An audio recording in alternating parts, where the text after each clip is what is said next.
May isang lalaki na naging tapat ng ilang taon sa regular na pagdalos ng gawain sa araw ng Sunday, kasama ng ibang mga mananampalataya. Pagkatapos ay bigla na lamang siyang tumigil sa pagpunta sa mga gawain ng simbahan.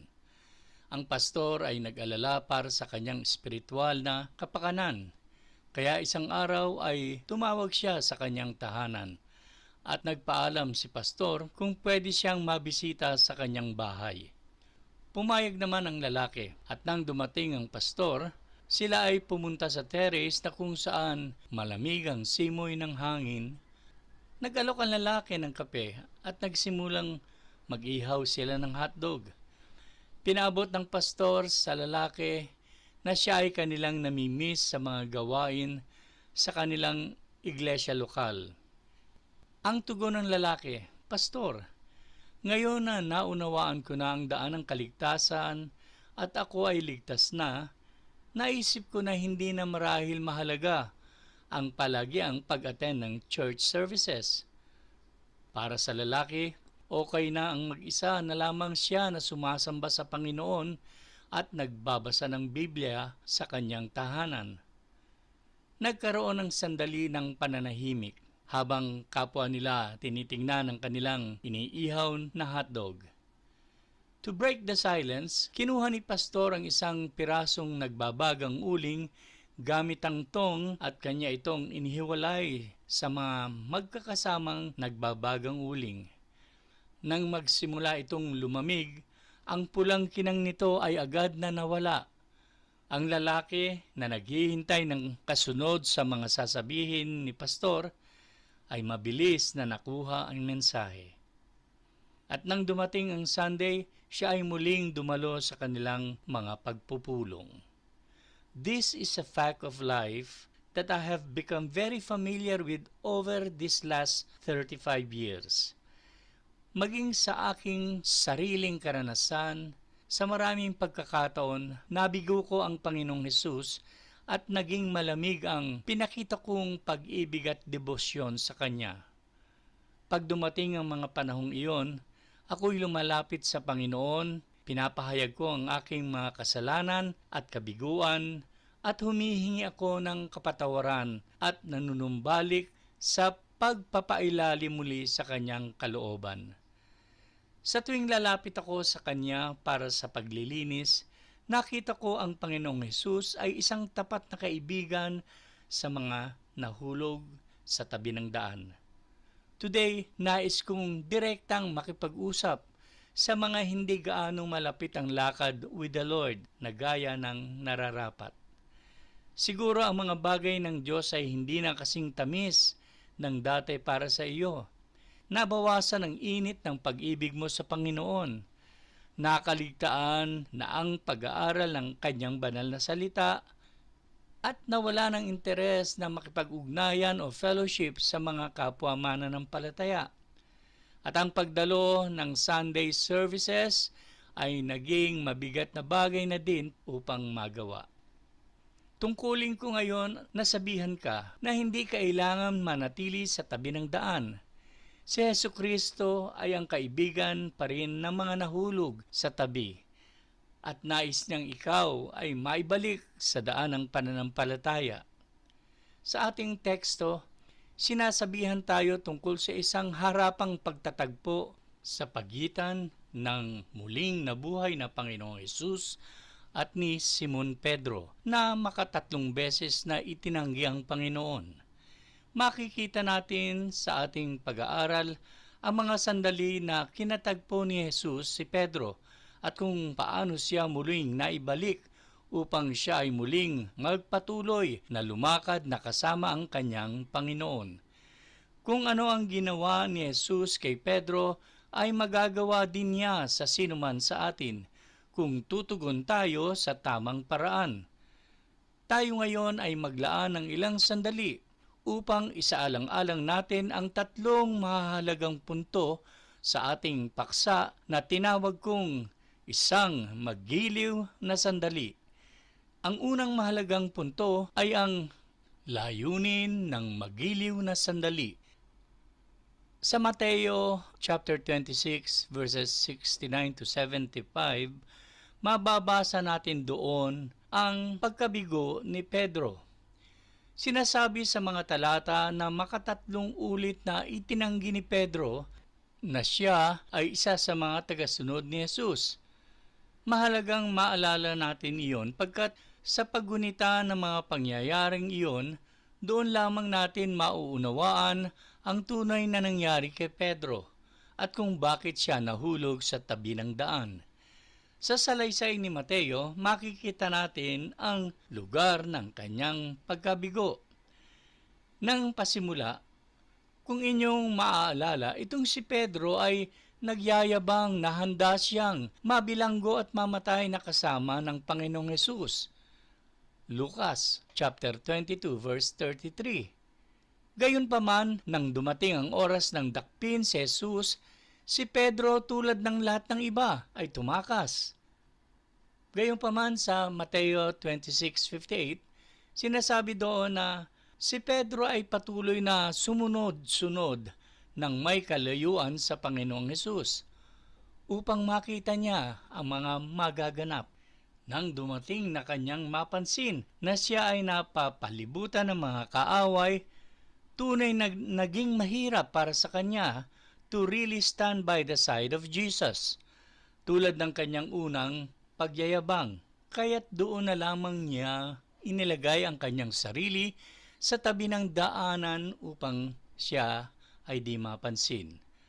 At dumating ang sandali na mayroong ilang mga taong nakakilala sa kanya. At doon, kanyang lantaran itinanggi na kilala niya si Jesus. Isang katotohanan ang lahat ng paglayo sa Panginoon ay nagsisimula sa parehong paraan. Sa halip na manatiling malapit sa Panginoon gaya ng nararapat, nagsisimula tayong sumunod sa Kanya ng may kalayuan. Maaaring magsimula ito bilang paminsan-minsan di pagdalo ng Sunday service o pagkalimot sa pagdarasal na marapat lamang ginagawa ng isang tunay na mananampalataya. Maaari din namang magsimula ang panlalamig sa pagkalimot ng pagbabasa at pag-aaral ng Bible. Saan man ito magsimula o nagsisimula, sa kalaunan ay hahantong ito sa parehong kinalagyan ni Apostol Pedro. Natagpuan niya ang kanyang sarili sa maling lugar kasama ang mga maling tao at napilitan makiayon sa mga di mananampalataya. If that is your case, my friend, you need to rekindle that old flame and make things right with Jesus. Being in the wrong place with the wrong crowd is very dangerous. Alalahanin ninyo ang nangyari kay Haring David. Sa patuloy na salaysay ni Mateo, makikita din natin ang sakit at bunga ng kanyang pagkabigo.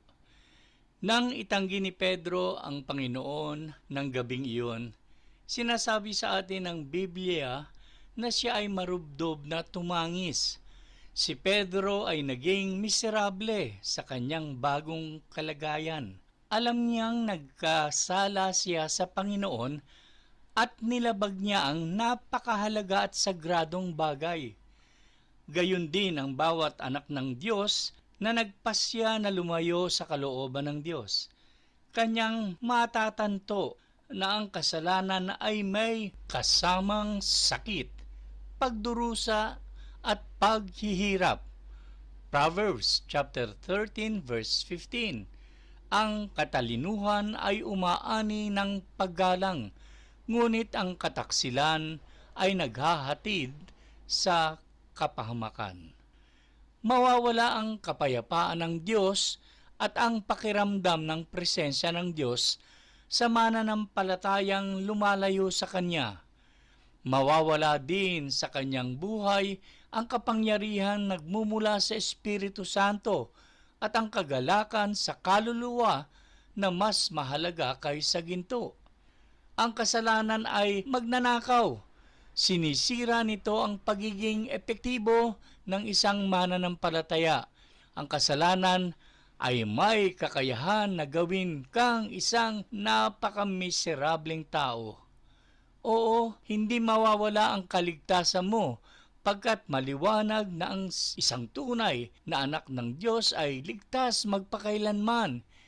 Yan ay maliwanag na tinuturo ng Bible. Ngunit iyong pagdududahan ang kaligtasan ito. Mawawala din ang mga pagpapala at gantimpala ng Diyos na inilaan para sa iyo. Ang kasalanan ay isang malupit na Panginoon, kaya't nagbabala din ang Bible para sa mga mananampalataya na patuloy na namumuhay sa kasalanan. Sa 1 John chapter 5 verse 16, ganito ang sinasabi: kung makita ni numan na ang kanyang kapatid ay gumagawa ng kasalanang hindi hahantong sa kamatayan, ipanalangin niya ang kapatid na iyon sa Diyos na magbibigay sa taong iyon ng bagong buhay. Ito'y para sa mga kapatid na ang kasalanan ay hindi humahantong sa kamatayan. May kasalanang hahantong sa kamatayan at hindi ko sinasabing idalangin ninyo ang sino mang gumagawa nito. Sa talata, sinasabi na kapag hindi maawat ang isang mananampalataya sa patuloy na mamuhay sa kasalanan, siya ay kukunin ni Lord.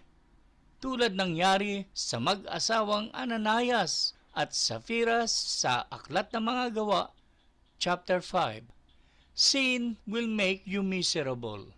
And if it doesn't, then probably you haven't been born again. Sinasabi sa 2 Timothy chapter 2 verse 18 ang ganito: ngunit matibay ang pundasyong itinatag ng Diyos at dooy nakatatak. Kilala ng Panginoon kung sino-sino ang tunay na Kanya, at ang bawat nagsasabing siya ay sa Panginoon ay dapat lumalayo sa kasamaan.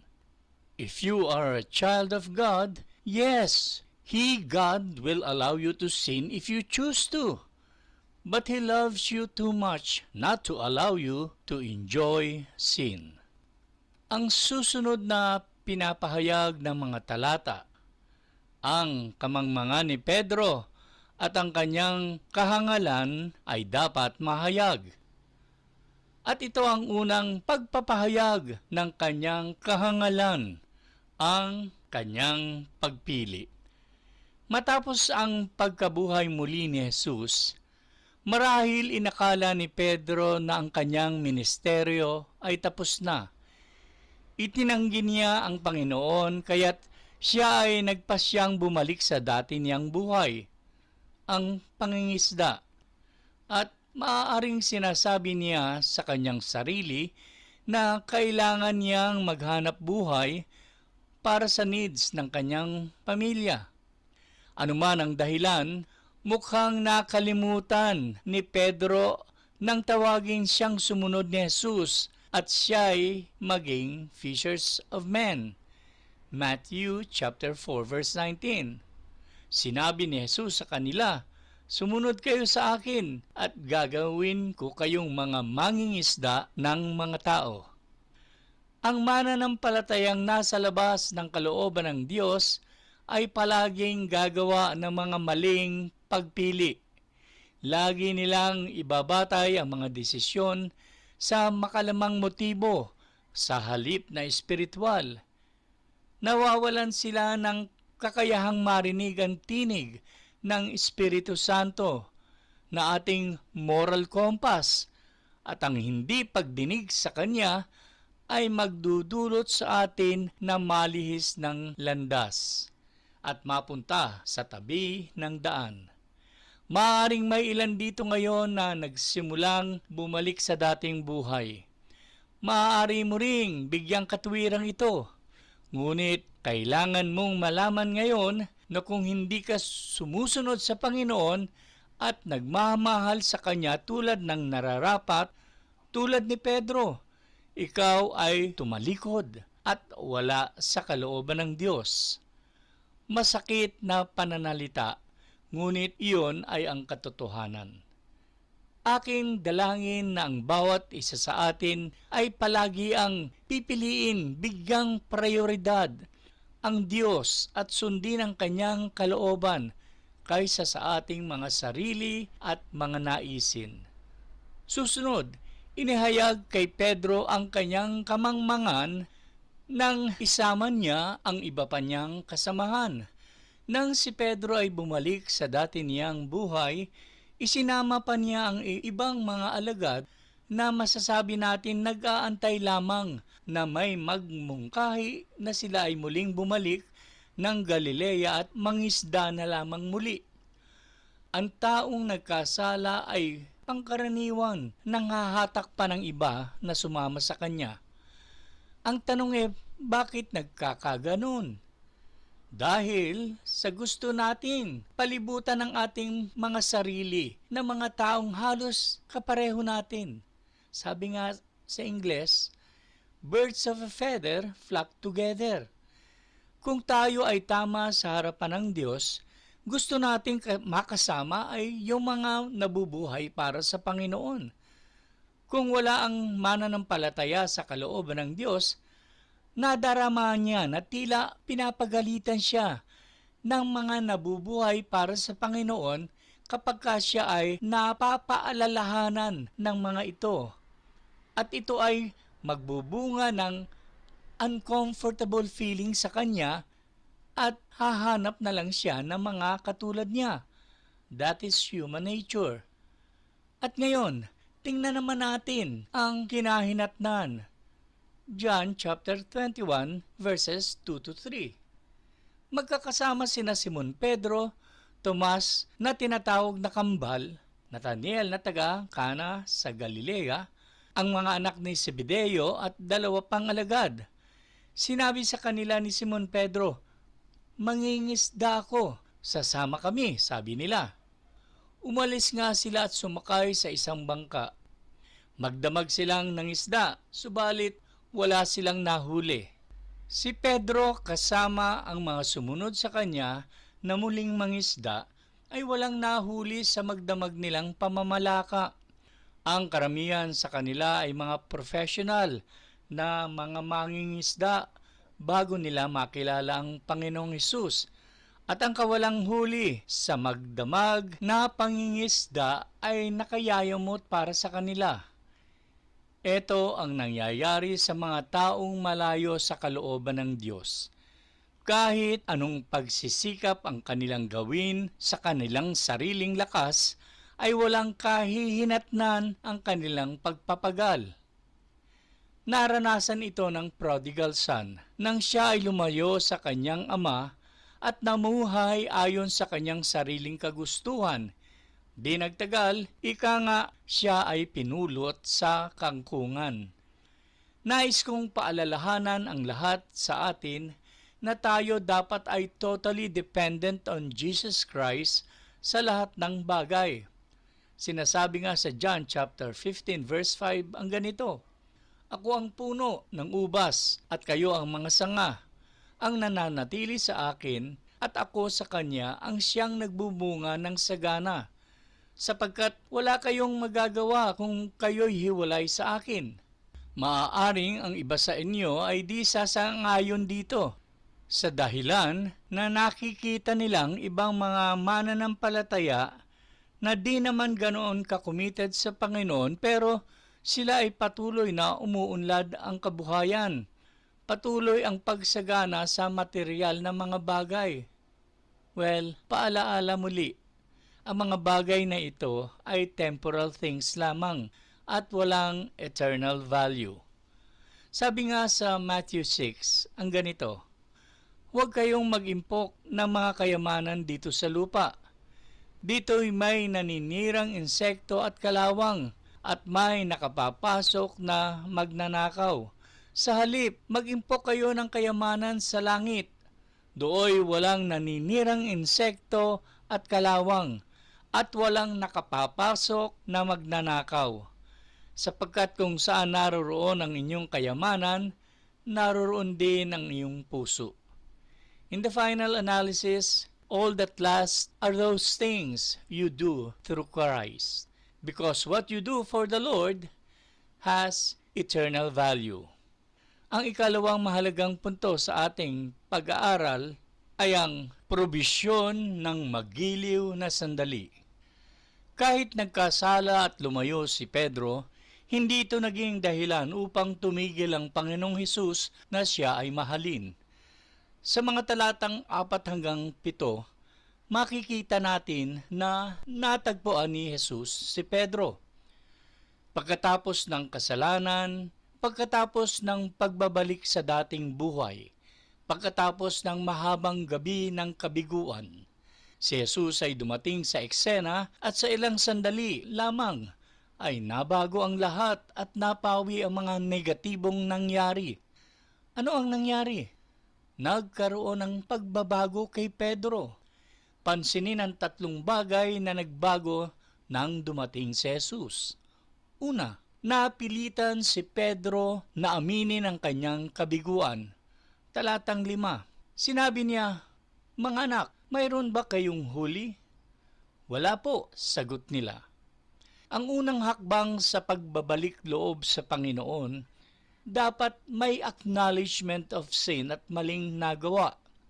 Tulad ng ginawa ng prodigal son. Sa Luke chapter 15 verse 18, ang sabi niya, "I will set out and go back to my father and say to him, Father, I have sinned against heaven and against you." Ang ikalawang pagbabago kay Pedro na ating makikita ay nagsimulang sumunod muli si Pedro kay Jesus. Verse 6, "Ihulog niyo ang lambat sa gawing kanan ng bangka at makakahuli kayo," sabi ni Jesus. Inuhulog nga nila ang lambat at nang hilahin nila ito ay hindi nila makaya sa dami ng huli. Sa talatang ito makikita natin na pinigilan ni Jesus si Pedro na gawin ang kanyang paraan at gawin ang paraan ng Diyos upang magbunga ng tagumpay sa halip na pagkabigo.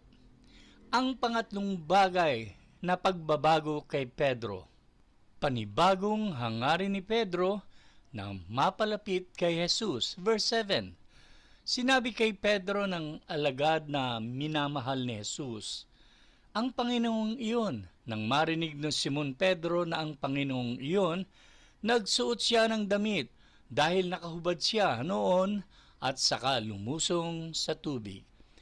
Hindi na naghintay ng mas komportableng pagkakataon si Pedro.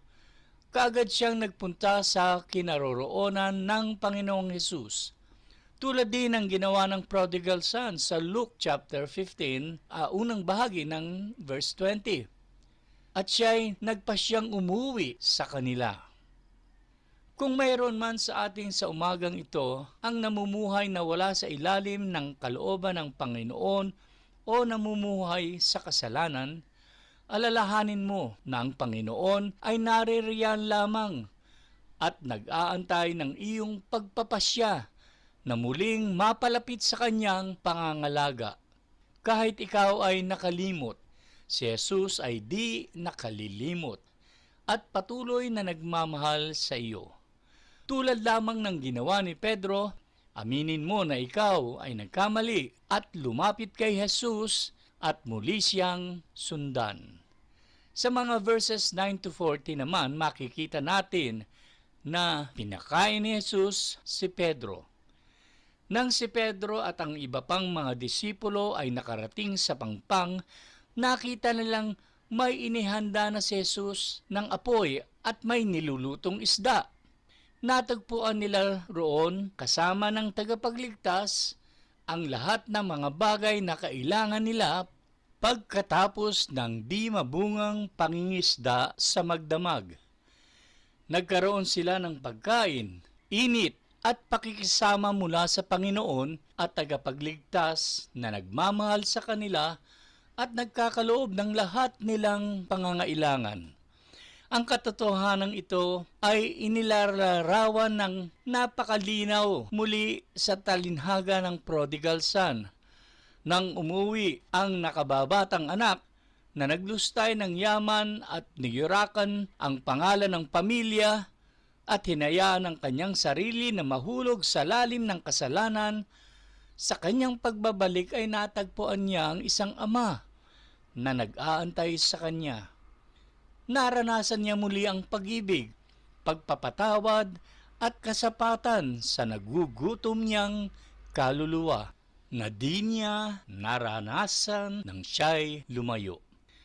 Sa mga talatang 15 naman hanggang 17, sinasabi na pinagtibay muli ni Jesus ang tawag kay Pedro. Verse 15, pagkakain nila, tinanong ni Jesus si Simon Pedro, Simon, anak ni Juan, iniibig mo ba ako ng higit sa mga ito? Opo, Panginoon, alam ninyong mahal ko kayo, tugon niya. Sabi ni Jesus, alagaan mo ang aking mga tupa. Pangatlong ulit na tinanong siya ni Jesus, Simon, anak ni Juan, mahal mo ba ako? Nalungkot si Pedro, sapagkat 3 beses siyang tinanong ng mahal mo ba ako? At sumagot siya, Panginoon, alam po ninyo ang lahat ng bagay. Alam ninyong mahal ko kayo. Sinabi sa kanya ni Jesus, pakainin mo ang aking mga tupa. Sa mga talatang ito, makikita natin na muling inatasan ng Panginoong Hesus si Simon Pedro para sa paglilingkod. Inakala ni Pedro na sa kanyang maling nagawa, natapos na ang kanyang ministeryo. Ngunit si Jesus ay dumating upang tawagin siya pabalik sa gawain. Ito ay isang panahon ng natatanging pagsasama at pagpapanumbalik sa pagitan ni Jesus at Simon Pedro. Sa ilang mga talatang ito, pinalaya ni Jesus si Pedro sa kanyang kasalanan at kabiguan at muling ibinalik siya sa paglilingkod sa Panginoon at sa kanyang simbahan. Ang bagay na ito ay tuturin sa lahat na anak ng Diyos na magbabalik loob sa Kanya. At ang ikatlong mahalagang punto sa ating pag-aaral ay ang magiliw na pagtatapat ng mga bagay na magaganap sa buhay ni Pedro. Mga talatang 18 hanggang 19. Pakatandaan mo, nung bata ka pa ikaw ang nagbibihis sa iyong sarili at pumupunta ka kung saan mo gusto. Ngunit pagtanda mo, iuunat mo ang iyong mga kamay at iba ang magbibihis sa iyo at dadalhin ka kung saan hindi mo gusto. Sinabi niya ito upang ipahiwatig kung paano mamamatay si Pedro at kung paano niya luluwalhatiin ang Diyos. Pagkatapos sinabi niya, sumunod ka sa akin. Ang mga talatang ito ang nagsasabi kung ano ang mga bagay na mangyayari kay Pedro. Samantalang sa verse 18 to 19 naman, ang unang bahagi ng 19, ang pagkakaloob ng buhay ni Pedro alang-alang sa Ebanghelyo. Sa kalaunan ay ibibigay ni Pedro ang kanyang buhay para sa Panginoon na nagligtas at nagpanumbalik sa kanya.